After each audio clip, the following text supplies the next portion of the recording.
आईने घरची ज्यावेळेस कारली दिलती त्यावेळेस कारलं एक पिकलं होतं, त्याच्यात बी निघाले होते. ते बी कारल्याचं मी टोचलं होतं. इतकं मोठा हा कारल्याचा वेल झाला आणि त्याला बघा भरपूर कारली लागलेली आहेत हे बघा. आणि एक कारलं हे लाल होऊन गेलं म्हणजे झाडालाच पिकलं होतं ते, कारण त्याचं एकदम उंची छोटी असल्यामुळे मला समजलं नाही की ते तोडायचं असतं. आता इथं तुम्हाला सांगते भरपूर कारले निघालेले आहेत. कारलं आता हे कुठलंही केमिकल किंवा कुठलीही फवारणी न करता आलेलं कारलं आहे. झाडावरचं ताजं ताजं कारलं मी तोडून घेते बघा. आता हे देशी कारलं आहे. यात भरपूर प्रकार आहेत कारल्यामध्ये सुद्धा. एक येतं ते पिवळं असतं थोडंसं, आणि हे हिरवं कारलं जे आहे ते खायलाही चविष्ट असतं. ते देशी कारलं आहे त्यामुळं थोडंसं कडू पण असतं बघा. घरच्या वेलाला इतके मस्त असे कारले निघाले आहेत, ते एकदम ताजे ताजे क्यूटचे, आणि मला खूप प्रचंड आवडतात हे कारले. खरंच मला तुम्हाला विश्वास बसणार नाही, मला अगोदर अजिबात कारलं आवडत नव्हतं. पण माझी आई ना खूप छान पद्धतीनं कारलं बनवते. तीच थोडीफार पद्धत मी तुमच्यासोबत शेअर करणार आहे. आता आज मी कारलं बनवते, ज्या पद्धतीनं कारलं बनवणार आहे ती पद्धत जर तुम्ही वापरली ना तर तुमचं कारलं कधीच कडू होणार नाही, आणि शिवाय जे कारले खात नाहीत ते सुद्धा मागून खातील, असे ही कारल्याची भाजी होणार आहे. ताजे ताजे कारले आपण झाडावरून तोडून तर आणलेले आहेत, लगेच चिरून घ्यायचे. चिरून घेतल्यानंतर बघा आतले जी बिया आहेत ती बिया काढून घ्यायच्या. सगळे कारले अशा पद्धतीने चिरून घ्यायचे आहेत. हे बघा, माझ्या आईच्या कारल्याची भाजीसुद्धा तुम्हाला मी नक्कीच दाखवेल बरं का. कारण काय होतंय, आई आली तेव्हा कारले नसतात, आणि कारल्याची भाजी ज्यावेळेस ती करते तर मी गावाला जर गेले तर कारल्याची भाजी तिची करून झालेली असते. इतकी छान आणि आमटी करते ती कारल्याची मस्त अशी. तर अशा पद्धतीनं गोल चकत्या करून घ्यायच्या सगळ्या कारल्याच्या, एकदम पातळ अशा, आणि कारल्यामधले सगळे बिया काढून घ्यायच्या आहेत. तर अशा पद्धतीने बाकीचे सुद्धा सगळे कारले चिरून घेणार आहेत. एक कारलं चिरून घेतलं. इथं थोडंसं पाण्यामध्ये मीठ टाकलेलं आहे, आणि मीठ टाकलेल्या पाण्यामध्ये हे चिरून घेतलेले कारले टाकायचे. म्हणजे काय होतं, कारल्याचा जो कडूपणा असतो तो थोडासा कमी व्हायला मदत होते. त्यामुळे मिठाच्या पाण्यामध्ये हे कारल्याचे सगळे फोडी आपण टाकून घेतल्या. आता इथे सगळे कारले चिरून झालेले आहेत. बघू शकता मस्त असे ग्रीन छान कारले चिरून झालेले, किती छान दिसतात बघा बरं. आणि बऱ्याच लोकांचं घरचं, मुलांना तर अजिबात आवडत नाहीत, पण जे मुलं खात नाहीत, माझे मुलं खात नव्हते, आता आवर्जून खातात. आई कारल्याची भाजी कर आवर्जून म्हणतात. तर कशी करायची, इथं गॅसवरती लोखंडाची कढई ठेवलेली आहे. कढई काही तुम्ही कुठलीही ठेवा. लगेच त्यामध्ये फोडणीसाठी लागतं तेवढं तेल घातलं, जिरे मोहरी घातली, आणि इथं एक वाटण घातलेलं आहे. आता हे कोणतं वाटण आहे तुम्हाला मी आता व्हिडिओमध्ये कोणतं वाटण काय अहो, आपलंच की खोबरं, लसूण आणि थोडंसं अद्रक घातलेलं आहे. लगेच यामध्ये थोडासा कढीपत्ता घालूया, आणि आपण मिठाच्या पाण्यामध्ये ठेवलेले जे कारले आहेत ते कारल्याच्या सगळ्या फोड्या आपण इथं फोडणीमध्ये घालूया. तर सगळ्या कारल्याच्या फोड्या आपण फोडणीमध्ये घातलेल्या आहेत. झाडावरचं ताजं ताजं तोडलेलं कारलं, आणि लगेच त्याची भाजी कशी बनवायची हेच तर आपण आज या व्हिडिओमध्ये पाहतोय. आणि हो, कारलं कडू होऊ नये म्हणून सुद्धा पुढे एक ट्रिक आहे. व्हिडिओ शेवटपर्यंत बघायचा आहे, व्हिडिओ अजिबात स्किप करायचा नाही. तर हे बघा, कारले फोडणीमध्ये घातलेले आहेत. थोडीशी हळदसुद्धा घालायची आहे यामध्ये. बघा, अगोदर कारले शिजवून घेऊन नंतर फोडणी घालायचं असं काहीही करायचं नाही आहे.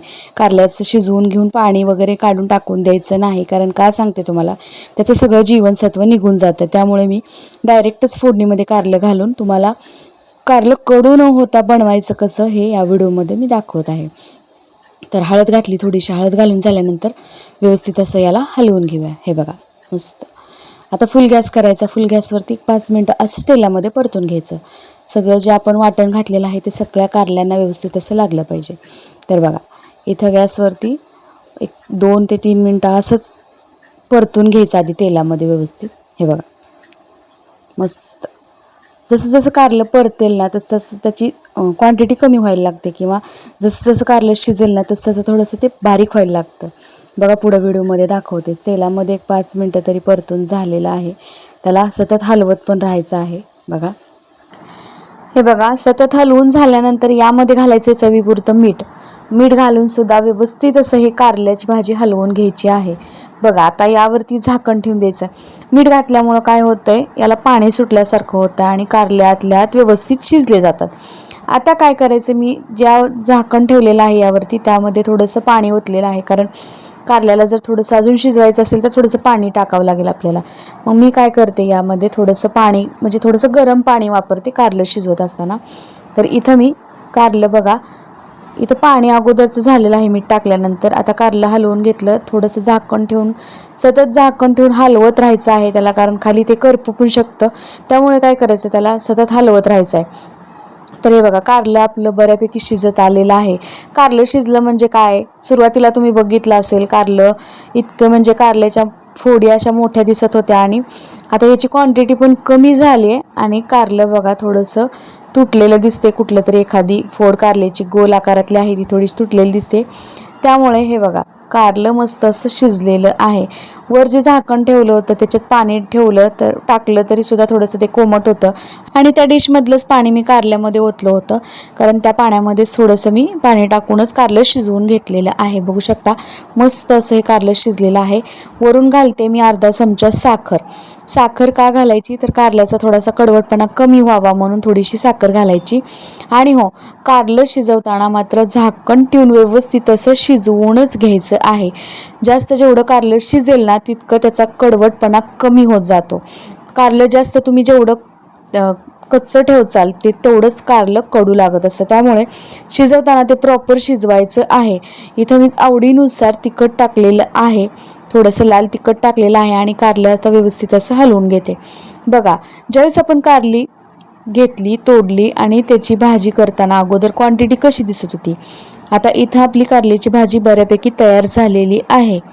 आता यामध्ये तुम्ही थोडंसं तिळाचं कूट किंवा शेंगदाण्याचं कूट दोन्ही कुठं थोडे थोडे घातले तरी चालतात. मस्त असं बघा कारलं तयार झालेलं आहे. एकदाच तुम्ही अशा पद्धतीनं कारलं तयार करून बघा. आणि हो, फक्त मी काय करते अजून एक सांगते तुम्हाला, माझं सिक्रेट सांगते. मी जरा साखरेचं प्रमाण थोडंसं जास्त वापरते, कारण मी आता जेवढी तुम्हाला दाखवली ना त्याच्यापेक्षा थोडंसं जास्त प्रमाण वापरते. बऱ्याच जणांना गोड जास्त आवडत नसतं ना, त्यामुळं आवडीनुसार तुम्ही साखर वापरायची आहे. तर कारलं इथं एकदम मस्त असं भन्नाट तयार झालेलं आहे. आणि आता बघू शकता हे बघा सगळं कारलं व्यवस्थित शिजलंय.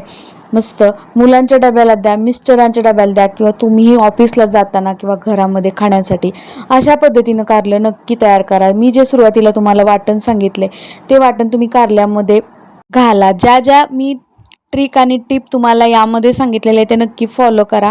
इथं आपली भन्नाट अशी कारल्याची भाजी तयार झाली आहे. कारलं तर मला अजिबात आवडत नाही असे म्हणणारे सुद्धा कारलं मागून मागून खातील, जर तुम्ही अशा पद्धतीनं कारलं बनवलं तर. माझ्या तर तोंडाला खूप पाणी सुटले, मी तर लगेच याच्यावर ताव मारणार आहे. हो, कारल्यावरच.